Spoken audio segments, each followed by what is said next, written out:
శివ చరణ్ రెడ్డి గారికి ఈ కార్యక్రమానికి ముఖ్య అతిథిగా ఇచ్చేసినటువంటి పెద్దలు గౌరవనీయులు మహేష్ అన్న గారికి, రాష్ట్ర దేవాదాయ శాఖ మంత్రులు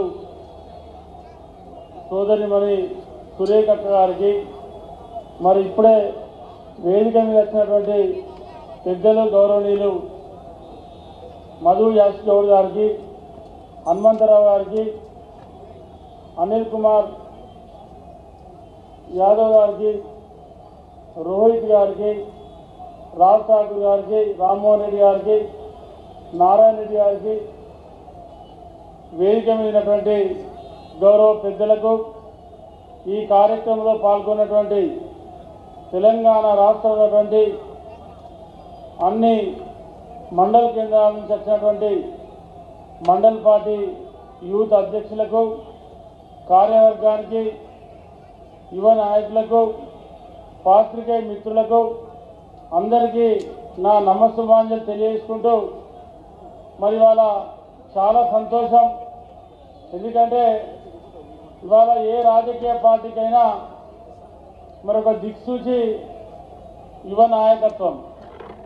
ఇవాళ యూత్ ఆధ్వర్యంలో మరి ప్రభుత్వం చేస్తున్నటువంటి అనేక సంక్షేమ కార్యక్రమాల్ని ప్రజల దగ్గరికి తీసుకెళ్లేటువంటి బాధ్యత ఇవాళ మీ అందరిపైన ఉంది. ఇప్పుడే సోదరి సురేఖ గారు చెప్పినట్టు, మరి అదేవిధంగా సోదరుడు మక్కాన్ సింగ్ గారు చెప్పినట్టు, ఇవాళ ఏదో పదవులకే పరిమితం కాకుండా, ఆ పదవిని అలంకారప్రాయంగా కాకుండా గ్రామాలల్లో మన ముఖ్యమంత్రి రేవంత్ రెడ్డి గారు మన ప్రభుత్వం చేసేటువంటి సంక్షేమ కార్యక్రమాలు కానీ, ప్రజలకు తోడ్పాటు అందించేటువంటి కార్యక్రమాలను కానీ, అభివృద్ధి కార్యక్రమాలను కానీ ప్రజలకు వివరించి చెప్పవలసిన బాధ్యత మరి మీ అందరిపైన ఉంది. ఇవాళ మీకు అందరికీ కూడా ఒక గొప్ప అవకాశం.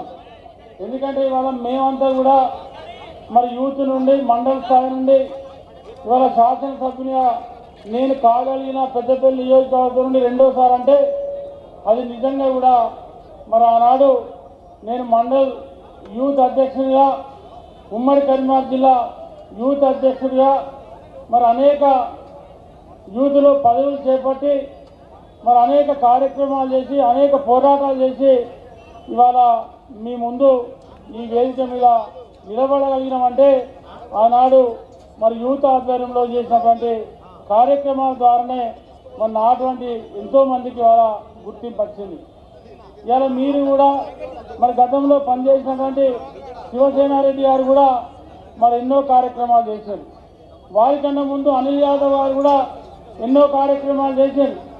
ఇవాళ మరి ఇదే నాయకత్వాన్ని, యూత్ నాయకత్వాన్ని శివచరణ్ రెడ్డి గారు తీసుకొని రేపు గ్రామాన ప్రభుత్వం చేసేటువంటి ప్రతి కార్యక్రమాన్ని మరి పిసిసి అధ్యక్షుడి గారితో ఎప్పటికప్పుడు సమన్వయం చేసుకుంటూ వారి సూచనలు తీసుకొని మరి మండల కేంద్రాల్లో, మున్సిపల్ కేంద్రాల్లో, కార్పొరేషన్ వార్డులలో అందరూ కూడా మరి కార్యక్రమాలు తీసుకెళ్లాల్సిన బాధ్యత మీ మీద ఉంది.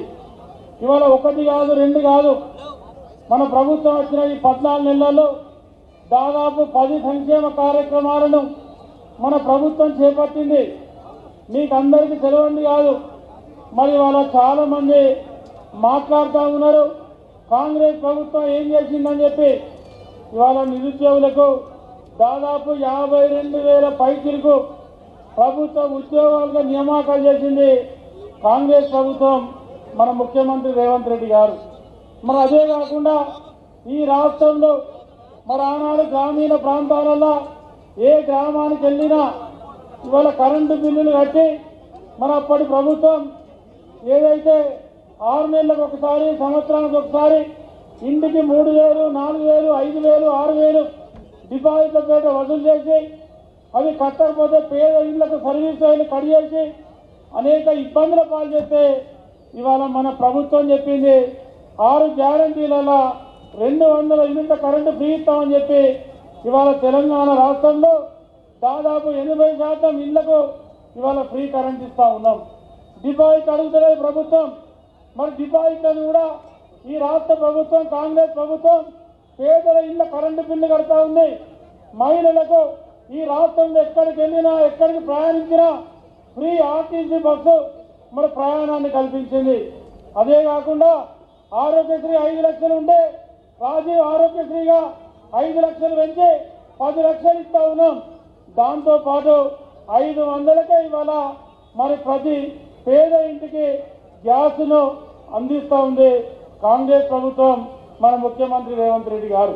మరి వారితో పాటు ఈ రాష్ట్ర రైతాంగానికి ఆనాటి ప్రభుత్వం, ఆనాటి బీఆర్ఎస్ ప్రభుత్వం ఈ రాష్ట్ర రైతాంగాన్ని మోసం చేసి ఏ ఒక్క రైతు కూడా 10 ఏళ్ల రైతు రుణమాఫీ లేకుండా, రుణమాఫీ జరపకుండా కాలయాపన చేసి రైతులు మభ్యపెట్టి, రైతులు మోసం చేసి ఇలా సూతు మంత్రంగా వాళ్ళు ఇచ్చినటువంటి డబ్బులు మొదటి 5 ఏళ్లలో 4 విడతలు రుణమాఫీ అని చెప్పి 4 విడతలు విడుదల చేస్తే బ్యాంకుల వడ్డీకి సరిపోలేదు. రెండోసారి 2018 ప్రభుత్వం వస్తే 2019 రుణమాఫీ ఇస్తామని చెప్పారు. కానీ 2019 రుణమాఫీ చేయకుండా 2022-23లో ఒక 20-25% మంది రైతులకు రుణమాఫీ రిలీజ్ చేస్తే అది బ్యాంకు వడ్డీకి సరిపోలేదు. కానీ ఇవాళ మన ప్రభుత్వం, మన ముఖ్యమంత్రి రేవంత్ రెడ్డి గారి నాయకత్వంలో మన మంత్రులంతా కూర్చొని నిర్ణయం తీసుకొని ఈ రాష్ట్రంలో గతంలో ఎన్నడూ లేని విధంగా ఇవాళ దాదాపు 21 నుండి 22 వేల కోట్ల రైతు రుణమాఫీని దాదాపు 27 లక్షల మంది రైతులకు ఇవాళ ఈ రాష్ట్రంలో రైతు రుణమాఫీ జరిగింది. అంటే ఇంత పెద్ద ఎత్తున రుణమాఫీ జరిగితే రాష్ట్రం మొత్తంలో 74% మంది రైతులకు ఇవాళ రుణమాఫీ జరిగింది. ఆనాడు మనం 2 లక్షల పైన ఏ రైతు కూడా ఎక్కడ కూడా కాంగ్రెస్ పార్టీ మేనిఫెస్టో కూడా 2 లక్షల పైన మనం రుణమాఫీ ఇస్తామని చెప్పలేదు. కానీ వాళ్ళు ఏదైతే బీఆర్ఎస్ పార్టీ కానీ బీజేపీ పార్టీ ప్రతిపక్ష పార్టీలు ఇవాళ రైతులను మభ్యపెట్టి రైతులకు మేము రుణమాఫీ 2 లక్షల పైన కూడా చేస్తామని చెప్పిందని చెప్పి ఇవాళ నమ్మబలికి ప్రతిపక్షాలు అబద్ధాలు చెప్పి ఇవాళ రైతులను మోసం చేసే ప్రయత్నం చేస్తూ ఉన్నారు. కాబట్టి మనం ఎక్కడ కూడా రైతులను మోసం చేయలే. ఇవాళ బరాబరి రైతులకు రైతు రుణమాఫీ చేసినాం. రుణమాఫీ జరిగిన ప్రతి రైతుకు తిరిగి బ్యాంకులకు వెళ్ళి మళ్ళీ రుణం తీసుకున్నది ఇవాళ కాంగ్రెస్ ప్రభుత్వంలో మన రుణమాఫీ అటువంటిది. అదే కాకుండా ఆనాటి ప్రభుత్వం బోనస్ ఇస్తామని చెప్పి ఆనాటి ముఖ్యమంత్రి మోసం చేశాడు.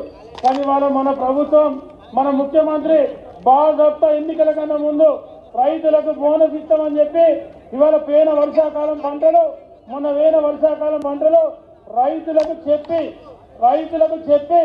బోనస్ ఇస్తామని చెప్పి మీరు సన్నవడ్లు పెట్టండి, ప్రతి క్వింటాల్కు 500 రూపాయల బోనస్ ఇస్తామని చెప్పి ఇవాళ దాదాపు 40 లక్షల మెట్రిక్ టన్నుల వద్ద క్వింటాల వద్దకు ఈ రాష్ట్రంలో రైతాంగానికి సన్నవడ్లకు బోనస్ ఇచ్చినటువంటి చరిత్ర ఇవాళ కాంగ్రెస్ ప్రభుత్వాన్ని, మన ముఖ్యమంత్రి రేవంత్ రెడ్డి గారి.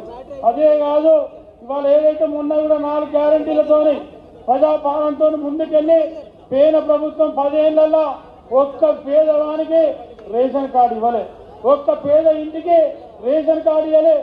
ఆనాటి ప్రభుత్వంలో 10 ఏళ్ల కింద ఏదన్నా ఒక ఇంట్లో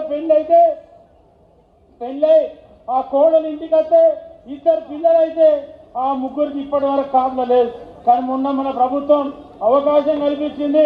30 నుండి 40 లక్షల వరకు కూడా ఈ రాష్ట్రంలో రేషన్ కార్డు ఇస్తామని చెప్పి ఇవాళ ప్రజాపాలనలో రేషన్ కార్డులకు శ్రీకారం చుట్టింది కాంగ్రెస్ ప్రభుత్వం. మన ఉత్తమ్ కుమార్ రెడ్డి గారు, రేవంత్ రెడ్డి గారు, మన ఆర్థిక శాఖ మంత్రి భట్టి గారు. అదేవిధంగా రైతు భరోసాని కూడా మరి దాదాపు నిన్నటి వరకు 3 ఎకరాలకు 6,000 చొప్పున ఇవాళ ప్రతి ఎకరానికి మరి వేసేటువంటి కార్యక్రమాన్ని కూడా ఇవాళ కాంగ్రెస్ ప్రభుత్వం స్టార్ట్ చేసింది. అదే కాదు మరి ఏదైతే ప్రజలకు ఇచ్చినటువంటి ప్రతి వాగ్దానాన్ని ఇవాళ ఆనాటి ప్రభుత్వం 10 ఏళ్లలో ఇల్లు ఇస్తామని చెప్పి ఇల్లు ఇస్తామని చెప్పింది కానీ ఎక్కడ ఇల్లు ఇవ్వలే. కానీ ఇవాళ మన ప్రభుత్వం బాగా డబల్ బెడ్రూమ్ ఇల్లు ఇస్తాం, ప్రతి పేదవానికి ఇల్లు ఇస్తాం, ప్రతి నియోజకవర్గానికి ప్రతి సంవత్సరానికి 3,500 ఇస్తాం. 4 ఏళ్లలో 4 3 12 2000 14,000 ఇల్లు ఇస్తామని చెప్పి మొన్న ప్రజాపాలనలో బాధప్తా మేమందరం కూడా చెప్పడం జరిగింది. ప్రతి మండలంలో పైలట్ ప్రాజెక్ట్ తీసుకొని 71,000 ఇళ్ళు పైన 71,000 ఇళ్ళని ఇవాళ మన ప్రభుత్వం ఇవ్వడం జరిగింది. అంటే నేను ఎందుకు చెప్తా ఉన్నా ఇవన్నీ, మీరు యూత్ కాంగ్రెస్ నాయకులుగా, యూత్ కాంగ్రెస్ పార్టీ కార్యకర్తలుగా ఈ వేదిక మీద ఉన్నటువంటి మాతో పాటు మనందరం కూడా ప్రతి గ్రామంలో ఎక్కడ కూర్చున్నా, ఛాయ్ హోటల్లో కూర్చున్నా, కచేరీ కాడ కూర్చున్నా, చివరొత్తల కాడ కూర్చున్నా, సినిమా పోయిన సినిమా టాకీస్ కాడ ఇంటర్వ్యూలో కూర్చున్నా, మన ప్రభుత్వం చేసేటువంటి కార్యక్రమాలను ప్రజలకు చెప్పవలసినటువంటి బాధ్యత మన అందరిపైన ఉంది. ఎందుకంటే ఆనాడు ప్రభుత్వం ఇచ్చేటువంటి అన్ని కార్యక్రమాలను అమలు చేసుకుంటేనే ఎక్కడ కూడా వెనుకకెళ్లకుండా పేన ప్రభుత్వం 7.5 లక్షల కోట్ల అప్పును ఈ రాష్ట్రంలో చేసినప్పటికీ కూడా ఆనాడు ఒక్క 50,000 కోట్ల అప్పుతోని ఉమ్మడి ఆంధ్రప్రదేశ్లో ఉన్నటువంటి తెలంగాణ రాష్ట్రాన్ని ఆనాడు కాంగ్రెస్ పార్టీ ఇస్తే ఆ 50,000 తీసేస్తే 7 లక్షల కోట్ల అప్పు చేసి రాష్ట్రాన్ని అన్ని విధాలుగా ముంచి ఇవాళ నిరుద్యోగులకు ఉద్యోగం లేకుండా చేసి అన్ని రకాలుగా నష్టపరిచి ఇవాళ మళ్ళీ కాంగ్రెస్ పార్టీ మీద బురదలో లేటువంటి ప్రయత్నం చేస్తూ ఉన్నారు బీఆర్ఎస్ పార్టీ నాయకులు. కాబట్టి దాన్ని ఎవరు కూడా నమ్మేటువంటి ఆలోచన లేదు, ఎక్కడ కూడా నమ్మద్దు, మనం నమ్మకుండా. కాబట్టి దయచేసి యూత్ మిత్రులకు ఒకటే విజ్ఞప్తి చేస్తా ఉన్నాం, శివచరణ్ రెడ్డి గారికి కూడా ఒకటే విజ్ఞప్తి చేస్తా ఉన్నాం. ఇవాళ ప్రభుత్వంలో ఇవాళ మీరందరూ మరి మీ కార్యవర్గ సభ్యులే ఉన్నారు, అధ్యక్షులే ఉన్నారు, కార్యవర్గంలో అందరూ ఉన్నారు. గ్రామాలు ఇక్కడికక్కడ ఏదో గాంధీ భవన్లో కూర్చోనో, చౌరస్తాలలో కూర్చోనో ఓ ధర్నా చేసావు, లేకపోతే ఒక ప్రెస్ మీట్ పెట్టావు పోవడం కాదు. 33 జిల్లాలలో ఎక్కడికక్కడికే పర్యటించి అవసరమైతే ప్రతి నియోజకవర్గ కేంద్రంలో కూడా